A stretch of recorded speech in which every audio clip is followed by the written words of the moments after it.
Good day mga ka-PBA Madness! Sa paglipat ni Jamie Malonzo sa Japan Basketball League, siguradong muling magbubukas ang opportunity kay Ralph Koo at mabibigyan na ulit ito ng playing time sa rotation ni Tim Cone, na nawala nga sa dulo ng nagdaang conference. Pero matagal pa naman magbubukas ang susunod na season, kaya marami pang pwedeng mangyari sa lineup ng Barangay Ginebra. At pwedeng may gawing panggulat na naman si SMC Sports Director Alfrancis Chua para matapalan ang posisyon na iiwanan ni Jamie Malonzo. Sa video na ito mga kamadness, silipin natin ang maaaring gawin at targetin ng Barangay Ginebra ngayong off-season ng PBA.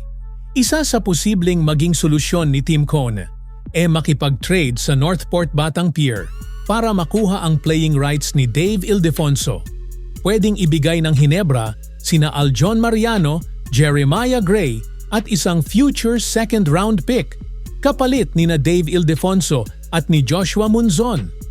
Mga kamadness, sa pinapakita ni Dave Ildefonso sa MPBL, masasabi talaga natin na PBA ready na si Dave Ildefonso.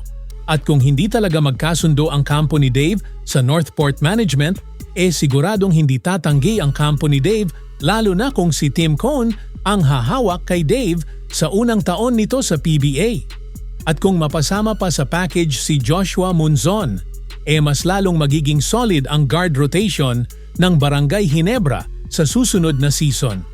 At may panglaban na sa lalim ng guard rotation ni Chot Reyes at ng TNT Tropang Giga. Isa pang trade ideas na pwedeng i-consider ng Barangay Ginebra, targetin ni Longhair, sina Kai Balungay at si Ken Toffin ng Phoenix Fuel Masters. Pwede nang ibigay ng Ginebra sina Jeremiah Gray, Ben Adamos at si Aljon Mariano papuntang Phoenix. Parehong posisyon ang laro ni Ken Toffin at ni Jamie Malonzo. Hindi lang ganun ka-athletic si Toffin, pero pagdating sa shooting, defense, physicality at rebounding, siguradong magagamit ni Tim Cone ito sa kanyang triangle system.